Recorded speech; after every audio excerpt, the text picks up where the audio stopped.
Oitava parte. Édipo, o caminho da compreensão.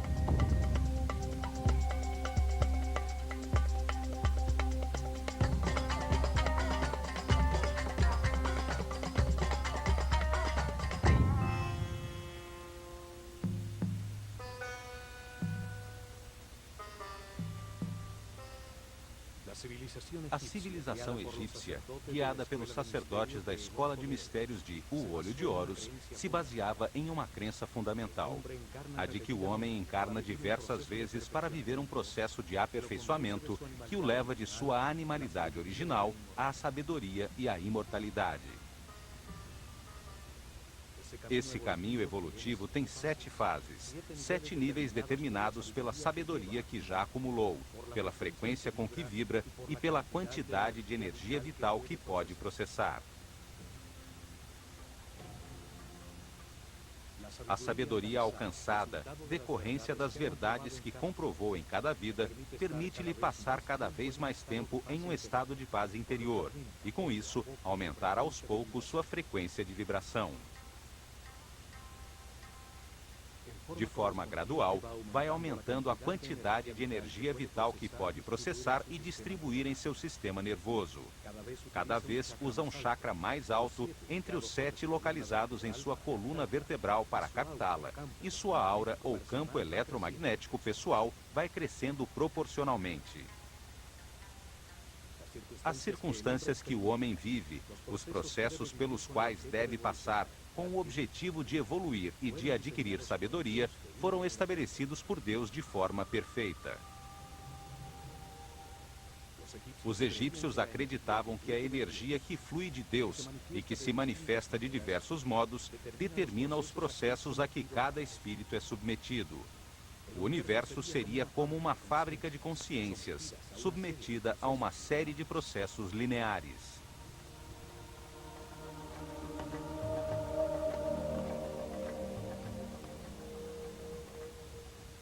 O homem encarna sobre a Terra, que gira em redor de uma radiosa fonte de energia, o Sol, e dele recebe sua primeira energia. O Sistema Solar, por sua vez, gira em torno do Sol central da galáxia, outra fonte radiante de energia. Eles descobriram que durante este giro, que leva 25.920 anos, e ao qual chamaram de ano cósmico, o Sistema Solar recebe a energia de uma série de astros radiantes, que produzem diferentes campos de força.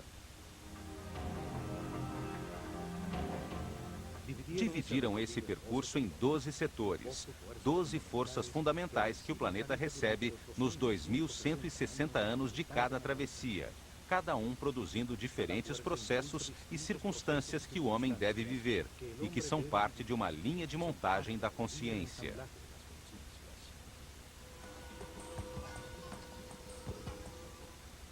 Chamaram de néters a estas energias dos céus.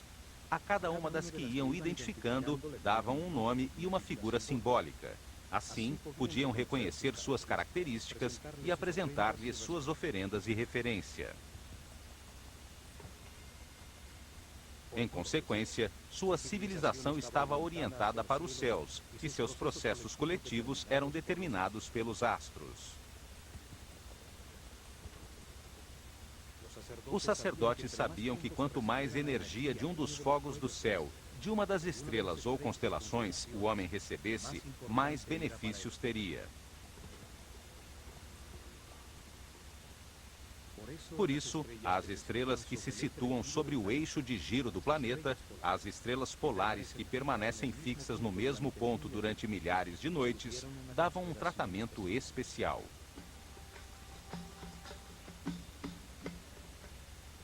Além disso, em uma época em que a noite era comparada à morte, ao perceber que tais estrelas apareciam sempre no mesmo lugar, sem circular pela abóbada celeste, o povo transformou-as no poder que reina na escuridão, força nefasta que trazia as mortes e as desgraças.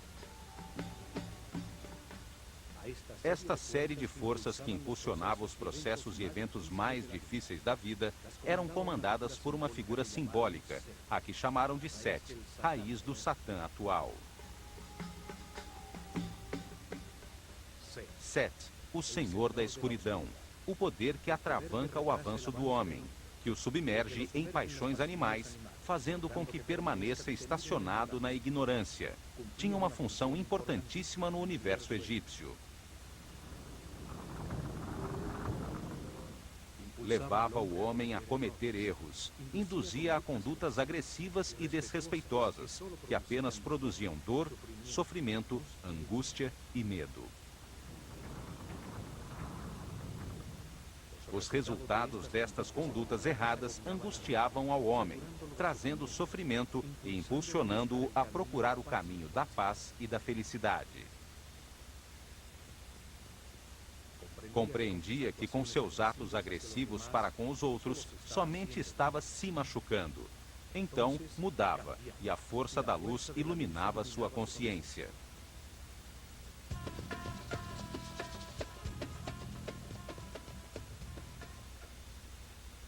As forças que levavam o homem a mudar, a avançar em direção à cordialidade, à paz e ao entendimento, eram comandadas por outra figura simbólica, a qual chamaram de Osíris. Osíris é o Senhor da Luz, o poder que impulsiona o avanço do homem para a espiritualidade e a vibração no amor, ao longo de muitas vidas e circunstâncias difíceis. Neste universo de contrastes, de polos opostos, enfrentam-se Sete e Osíris, as forças da escuridão e da luz, para modelar a consciência do homem e levá-lo a entender a importância da neutralidade. A neutralidade não gera uma força oposta que faz perder energia. Antes, é a base da supercondutividade, um princípio físico que ainda está sendo descoberto.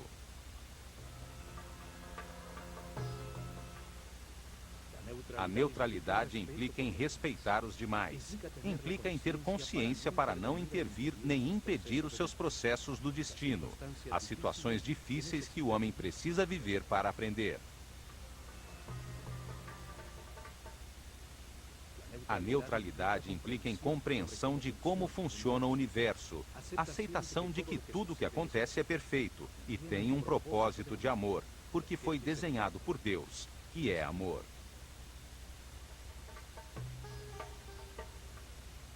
O ser humano atinge a neutralidade ao fim de seu giro de reencarnações, no momento que verificou na própria pele todas as verdades do universo, quando renasce em espírito e atinge a iluminação.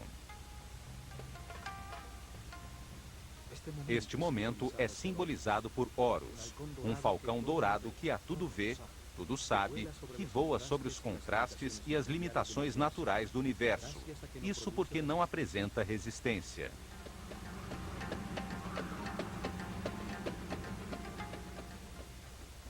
Horus é o símbolo da consciência permanente, imortal, de um ser respeitoso em equilíbrio, capaz de concordar com todos os seus poderes e a paz eterna. Este momento de equilíbrio é experimentado no planeta 4 dias por ano, os dias do equinócio de inverno e verão, quando o dia tem a mesma duração que a noite.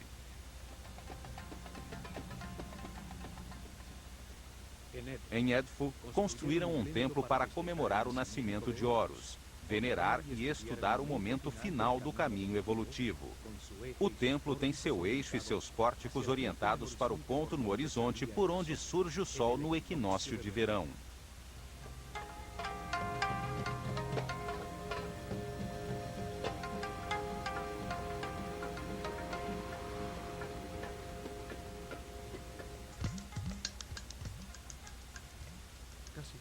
Quase todos os complexos religiosos egípcios tinham em seu interior 2 templos, 2 observatórios astronômicos, um solar e outro estelar, com seus eixos e pórticos orientados a 90 graus um do outro. Isto permitia enquadrar simultaneamente a estrela que personificava a força fundamental venerada no templo e a fonte de radiação mais próxima do homem, o Sol. Isso nos dias que definiam as mudanças climáticas, as estações, os pontos em que mudava o meio ambiente de todos os seres da Terra. Em certos casos, como em Edfu e Dendera, um mesmo templo enquadrava com seus pórticos uma estrela brilhante que anunciava a saída do Sol por esse mesmo lugar um pouco mais tarde. Edfu e Dendera são dois templos irmãos, dois observatórios que se complementavam para registrar de forma precisa a abóbada celeste sobre o Polo Norte e o Polo Sul do planeta. As estrelas polares eram um ponto de referência para registrar qualquer variação na inclinação do eixo da Terra com relação ao Sol. Este ângulo é o que causa as estações, os solstícios e os equinócios, o clima do planeta.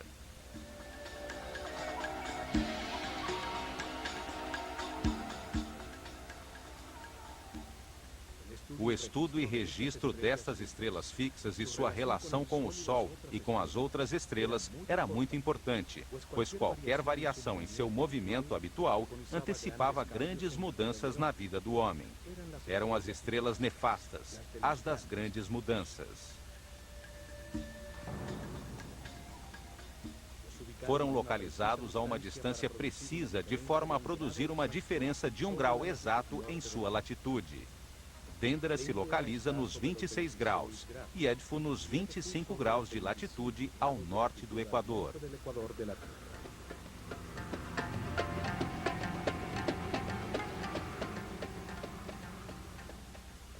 Assim podiam registrar facilmente o movimento do sistema solar pela galáxia, o que era fundamental para os sacerdotes, pois determinava a passagem pelas diversas constelações, pelas energias fundamentais que determinam o caminho evolutivo do homem.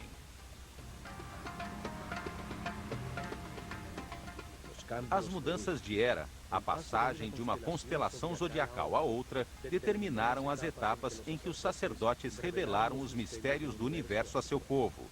Mudaram a localização de sua capital imperial e até os nomes de seus faraós.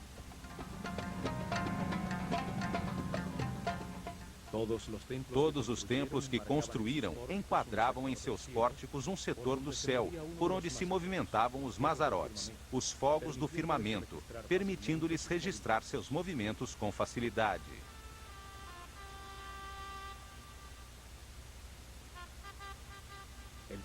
O templo de Horus em Edfu estava virado para o Polo Sul e enquadrava a estrela Canopus, enquanto que o templo de Hathor, em Dendera, enquadrava a estrela Alpha Draconis no Polo Norte. O templo de Horus em Edfu festejava seu nascimento no equinócio de verão, 3 meses depois. O templo de Hathor, em Dendera, festejava a renovação da vida, a fertilidade trazida pela inundação do Nilo no dia do solstício de verão.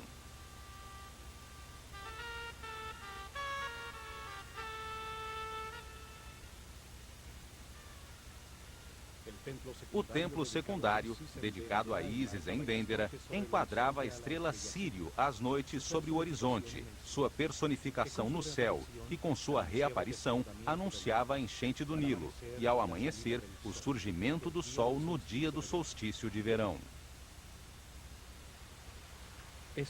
Nesse dia, a inundação marcava o fim do ano solar egípcio, celebrando-se em Dendera as festas do Ano Novo em honra de Hathor, a força que renova a vida, e de Ísis, a que trazia a água, sustento do Egito.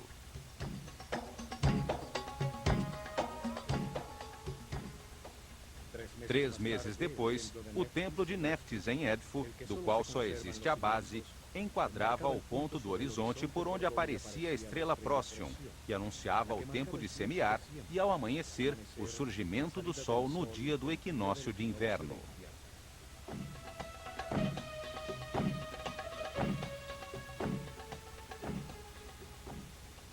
Os astros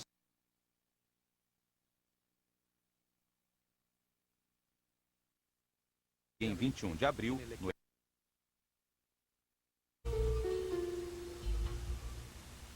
e lá chegava a barca de ouro com a imagem de Hathor que vinha de Dendera pelo Nilo.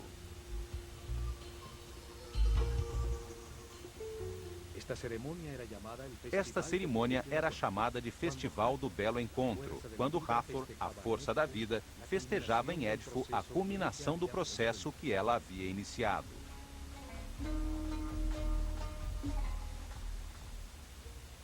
As estrelas e os sóis viajam de um horizonte ao outro pelo céu em barcos simbólicos.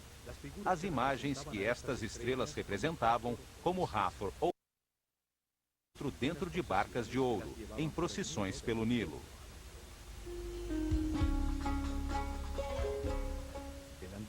O antiquíssimo templo dedicado a Horus em Édifo, chamado de Apolinópolis Magna pelos gregos, começou a ser reconstruído em 237 a.C., durante o reinado do faraó Ptolomeu III, um dos reis macedônios que governaram o Egito como herdeiros de Alexandre Magno.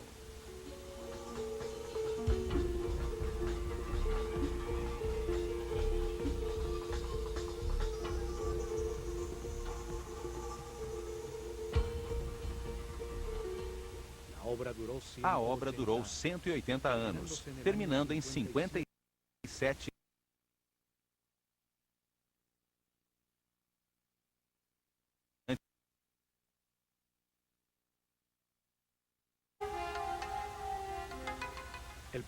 O povo de Édifo ocupou os terrenos que eram antes exclusivos do complexo religioso. Seus muros de proteção externos desapareceram há muito tempo e a maioria de suas construções foi destruída.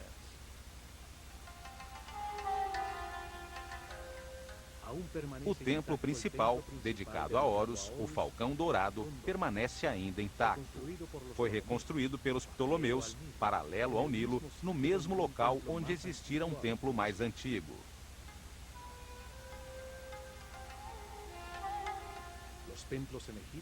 Os templos no Egito, que eram orientados para uma estrela em particular, só eram úteis por aproximadamente 300 anos, uma vez que o movimento do sistema solar em torno da galáxia tirava do foco a estrela objeto do registro.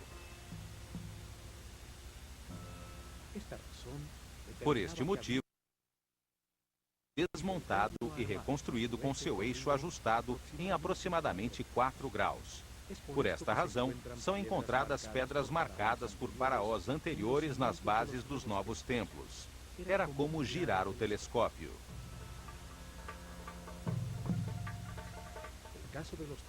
O caso dos templos solares é diferente, pois o ângulo entre o equador e a eclíptica, por onde o Sol se movimenta, muda somente 1 grau a cada 7.000 anos. Os templos solares enquadrados com o ponto do horizonte onde surge o Sol em uma data especial serviam por milhares de anos.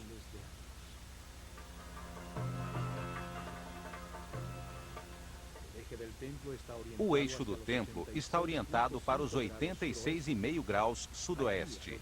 Ali, aos 26 graus sobre o horizonte, se localizava todas as noites, praticamente sobre o Polo Sul, a estrela Canopus, a segunda mais brilhante dos céus depois de Sírio.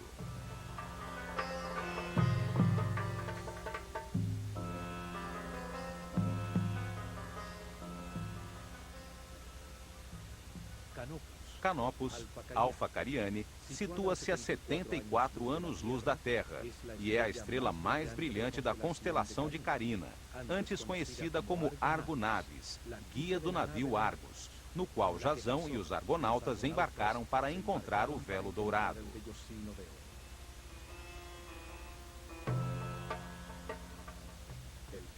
O pílono ou fachada do templo, com suas 2 grandes torres, enquadra a estrela do Polo Sul. Cada torre é um espelho exato da outra, até nas inscrições e baixo relevo de seus muros, simbolizando a existência da simetria em um universo assimétrico, que permite o movimento.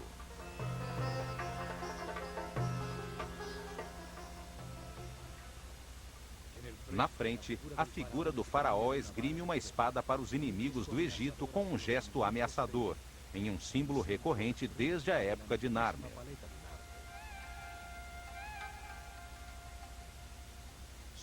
Sobre o pórtico, há o disco alado com as duas serpentes.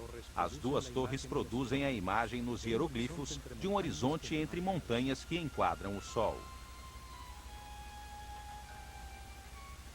A fachada de 35 metros de altura, altura de um edifício de 10 andares, sustentava 4 mastros altíssimos, em cujas pontas tremulavam ao vento enormes bandeiras de cores brilhantes. Atravessando o pórtico pelo eixo do templo, chega-se a um pátio aberto com galerias laterais, sustentadas por 32 colunas com capitéis floridos de diversos estilos e variadas formas.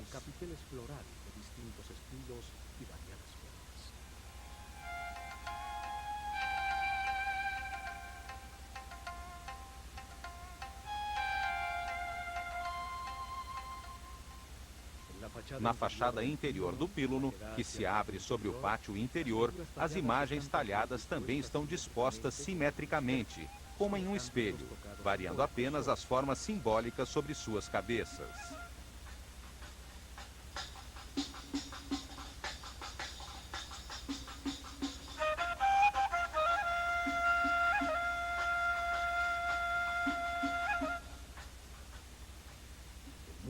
O muro interior, totalmente recuperado, e a colunata dão uma forma perfeitamente simétrica ao pátio externo.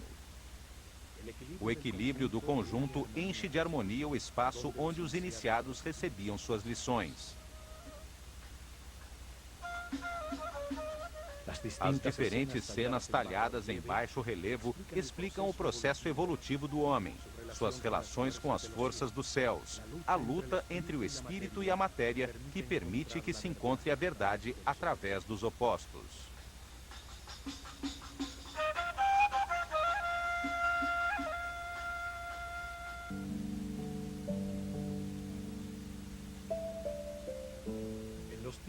Nos tempos da Escola de Mistérios, existia um lindo jardim neste pátio, onde os iniciados faziam exercícios para constatar na própria pele as informações passadas pelos mestres.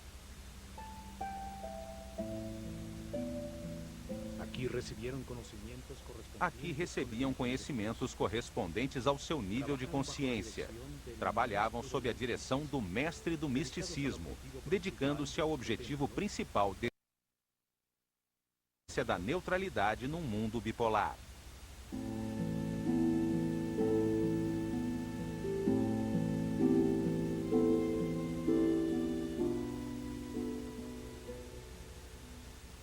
Provaram que podiam levar sua consciência individual até a consciência universal. Entenderam a necessidade de um universo de contrastes que produzisse vivências, situações e processos que permitissem uma decisão livre. Cada vida permite que se experimente um lugar diferente, uma família diferente, diferentes condições de saúde e riqueza, diversas situações nas quais se pode cometer erros diferentes.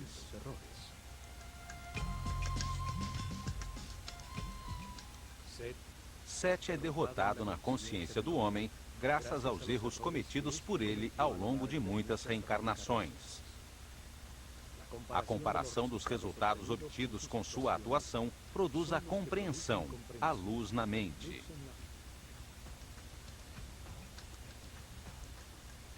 Experimentaram o princípio vital de outros seres e entenderam que existe somente uma grande consciência no universo. Isto foi verificado diante de uma das palmeiras no jardim da galeria, quando se concentravam nesta até sentir o vento em suas folhas. Descobriram que somente mediante a entrega total se realiza uma fusão com o exterior. O tempo para de existir, e sua consciência e a da planta se fundem em apenas uma, ocupando o mesmo espaço. O mestre lhes ensinou que qualquer concentração começa com um exercício intelectual, dirigindo-se a atenção para a planta e trazendo à mente tudo o que se conhece sobre ela. A razão clareia a mente, organiza, avalia, compara, analisa, até que se defina as características que transformam um ser em uma planta. Descobriram que uma vez que se conhece tudo sobre o objeto da concentração, o trabalho intelectual termina. Nesse momento, passavam à segunda fase de concentração, usando a intuição e todos os sentidos como uma forma de percepção, a fim de sentir tudo o que a palmeira é, apalpando sua forma, observando sua cor, seu cheiro, seu sabor, escutando seu som interior. Na última fase, realizavam exercícios de concentração espiritual. Já não pensavam na palmeira, já não sentiam como ela era, mas como na consciência, o homem se converte em palmeira e consegue experimentar um estado de ser diferente do habitual.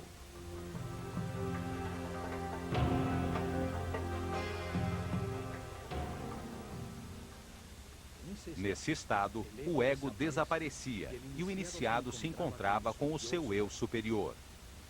O tempo desaparecia. O silêncio expandia a consciência. Os braços se transformavam em galhos e uma paz interior inundava o nada. Desta maneira, neste pátio, puderam aumentar sua energia vital, sua frequência de vibração, reunidos com outros companheiros que tinham um nível de consciência similar, que se encontravam num estágio parecido no reino das reencarnações. A fachada interior, desde o pátio até o templo, é muito parecida com a fachada principal do templo de Dendera. Os planos e o desenho são muito parecidos. Os dois templos foram reconstruídos seguindo os planos de Imhotep, o arquiteto que construiu a pirâmide escalonada de Saqqara. O muro entre as colunas filtra a luz, permitindo que apenas um pouco desta entre no templo por sua parte superior aberta, facilitando a penumbra interior para a observação das estrelas. Duas grandes estátuas de Horus, como Falcão, com a dupla coroa do Egito, marcavam a entrada ao salão chamado de Salão da Vida. Hoje só resta uma das estátuas de granito. Ao entrar no grande salão que os egípcios chamavam de Casa da Vida, sente-se uma mudança de temperatura imediata. Respira-se a paz nesse ambiente. 12 colunas impressionantes sustentam um elevado teto que nunca pôde ser decorado.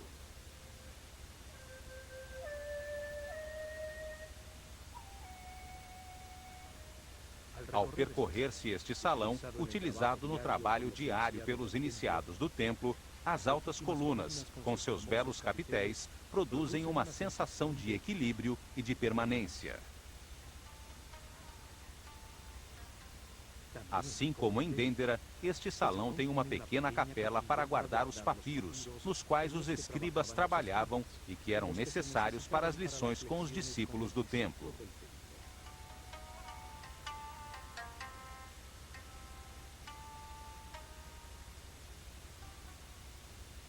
Os egípcios chamavam de Kabet, ou tempo da sombra escura, ao primeiro nível do caminho evolutivo, quando o homem é praticamente um animal, um desalmado sem sentimentos, sujeito a paixões descontroladas e às reações automáticas de seus instintos.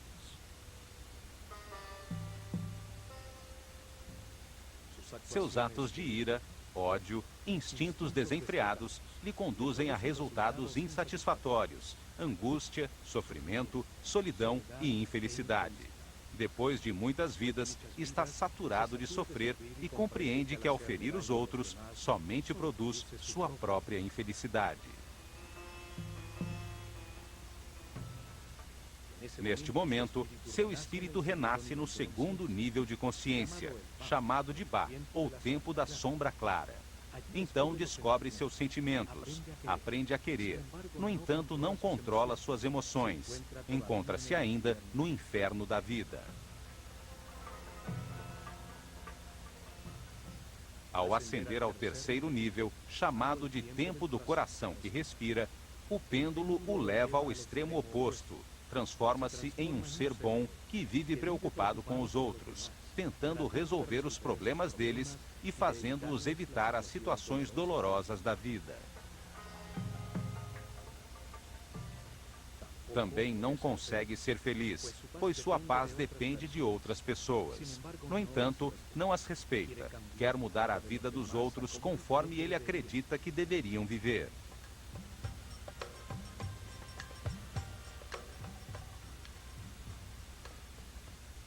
Esta atitude leva-o a confrontar seu sistema de crenças com o dos outros, pois não respeita as decisões que estes tomam. E quando se depara com situações difíceis para que aprenda, considera-as injustas, pois se vê como um ser bom que somente vive para os outros. Atravessando a porta do fundo, chega-se ao Salão das Aparições, assim chamado porque nele via-se, da penumbra de seu santuário, a brilhante estátua de Horus dentro de sua barca de ouro, usada nas procissões e cerimônias. A relação estreita do Templo de Horus com o de Hathor em Dendera fica patente na decoração das colunas que tem a imagem da deusa em seus capitéis.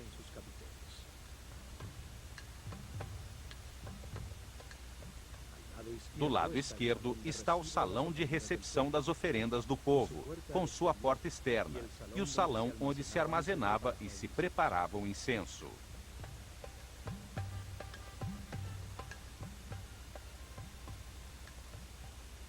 Do lado direito encontra-se o salão das purificações, usado pelos sacerdotes em seus rituais diários de limpeza, com a porta para sair para o lago e poço do templo. Os sacerdotes escolhiam seus discípulos entre os seres que manifestavam maior respeito pelos outros, maior sensibilidade, os que demonstravam ter, no mínimo, um terceiro nível de consciência.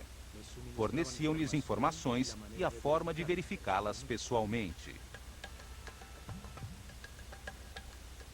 Eram guiados para que aprendessem a elevar seu nível de vibração. O trabalho começava pelo controle dos instintos, do medo da morte, do instinto de defesa e agressão. Eram submetidos a situações de extremo perigo. Aprendiam a confiar nos outros. Anos depois, o trabalho deles era controlar as emoções, os desejos e os prazeres. Compreender que o corpo é igual ao universo, só que em outra proporção.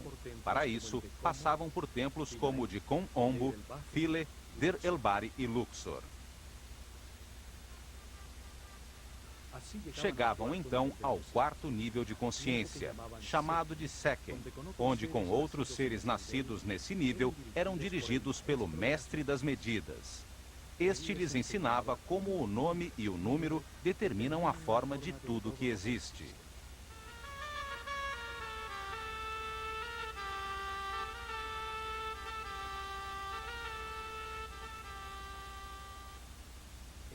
Em templos como o de Dendera, se transformavam em Kabirim, os que registram os céus, que aprendem como os ciclos dos astros atingem o homem, as forças fundamentais, as frequências de vibração da proporção áurea e da flor da vida.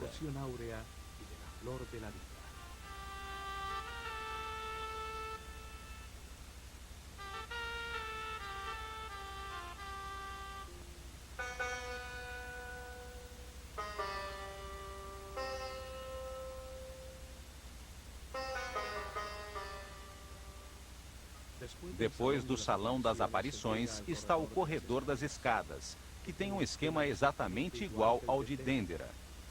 Uma escada em caracol à direita e uma comprida escada reta junto à parede externa que levam ao terraço.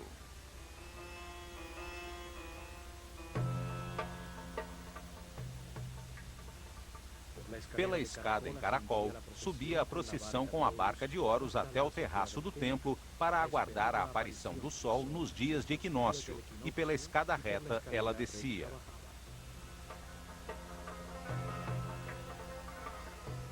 Durante milhares de anos, registravam às noites os movimentos de Canopus, a estrela sobre o polo. Vibravam com a energia especial dos equinócios quando assistiam às cerimônias no terraço do templo em comemoração da chegada de todo ser humano à neutralidade. Deste salão em diante, já não podiam entrar os discípulos. Somente os sacerdotes de Horus atravessavam o corredor exterior e chegavam ao salão da Barca de Ouro, onde guardavam o santuário portátil usado nas procissões.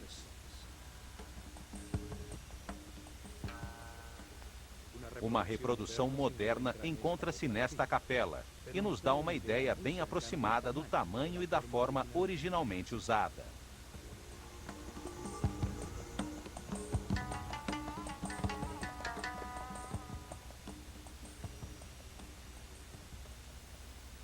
A antecâmara das oferendas também se comunica com a chamada Capela Pura, um espaço aberto onde as imagens simbólicas das forças fundamentais do universo eram expostas aos raios de sol para que renovassem sua energia.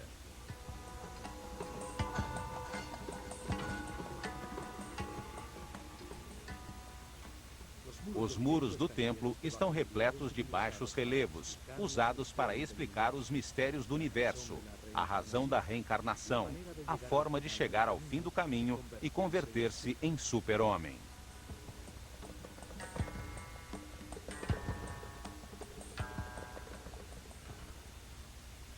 Neste mural, o faraó Ptolomeu IV, cercado por um sicamoro, a árvore da vida e outro símbolo de Hathor, recebe de Horus a palma com a lista da sua vida, as lições que deve viver em muitas reencarnações até atingir a iluminação. Do outro lado, a imagem de Nekhbet lhe entrega o destino imediato, o que deve viver nesta vida como faraó. A civilização egípcia estava baseada na reencarnação como processo de aquisição e verificação pessoal das verdades do universo. O espírito do homem encarna para aprender com os resultados de suas decisões, transformando-se, aos poucos, em um ser flexível, sábio, até não ter mais nada a aprender nesta escala do universo e iluminar-se.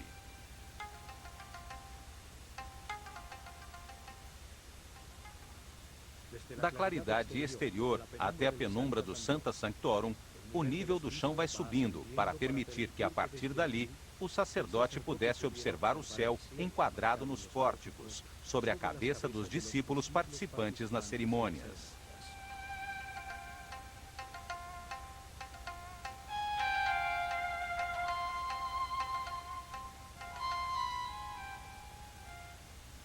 O santuário é um lugar independente dentro do edifício do templo.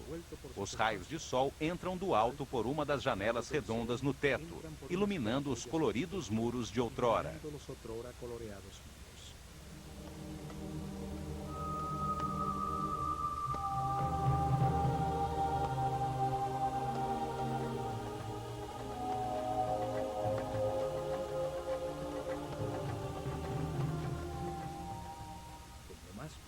No lugar mais profundo e escuro do templo está o santuário onde se encontrava o Naos, a capela de granito que continha a imagem de Horus, símbolo do renascimento espiritual, da maestria, do momento em que o homem se transforma em super-homem. Este momento é representado pelo nascimento de Horus.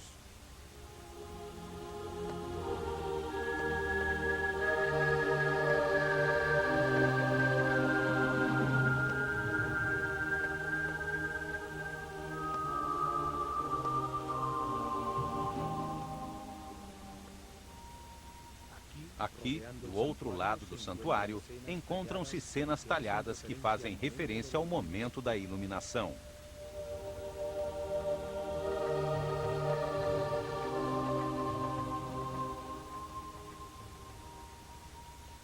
A compreensão leva o pêndulo ao centro, transformando o homem em um ser justo, respeitoso, que aceita a perfeição de qualquer situação, mesmo as mais difíceis e dolorosas, pois produzem compreensão em quem as vive.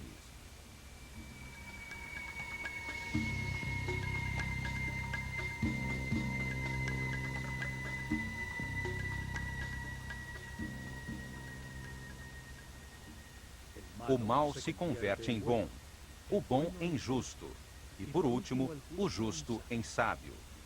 Nesse momento, chega a iluminação representada por Horus, quando se renasce a partir do espírito, terminando a onda de reencarnações desta escala do universo para continuar o caminho do aperfeiçoamento numa hierarquia mais elevada. O homem que nasce na carne, renasce no espírito. Assim termina sua transformação da animalidade original à espiritualidade eterna, de sua consciência temporária à consciência permanente, da mortalidade à imortalidade. O amor permanente em pensamento, palavra e obra, fruto destes entendimentos, faz com que o ego desapareça para sempre, e com ele, o ciclo de reencarnações.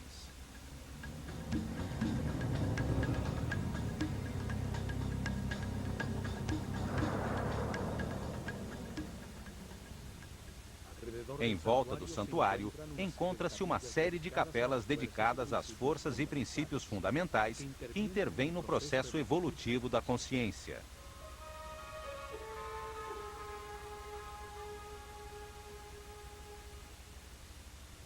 Osíris tinha uma capela que era acessível ao povo que não podia entrar no templo. Pelos baixos relevos que enfeitavam o muro externo, era possível aproximar-se e colocar suas oferendas em um lugar próximo.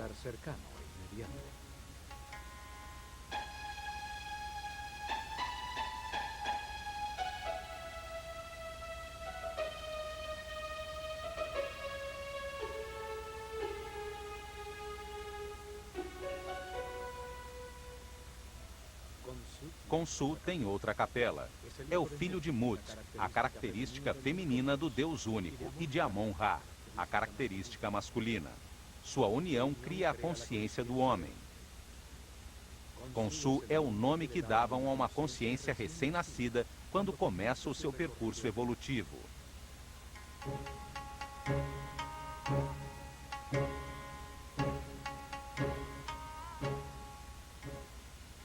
Amon-Ra, o Deus criador da consciência, tem uma capela com informações sobre o processo evolutivo, e as 9 forças fundamentais têm outra.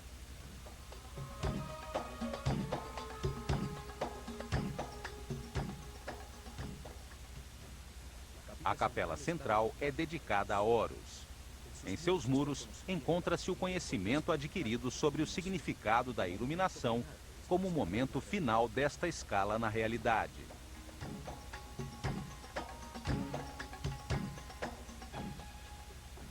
A este templo chegaram os iniciados no 4º nível de consciência.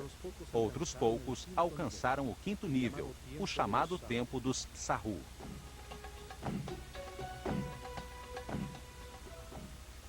Aqui receberam informações sobre a meta do caminho de reencarnações e compreenderam o significado da neutralidade.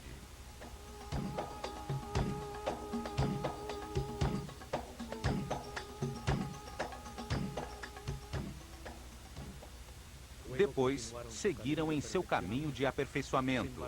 Embarcaram pelo rio para chegar a Karnak, o templo da consciência do homem, onde buscariam a sabedoria através da arte, do conhecimento de seu inconsciente, ao reviver sua corrente de reencarnações.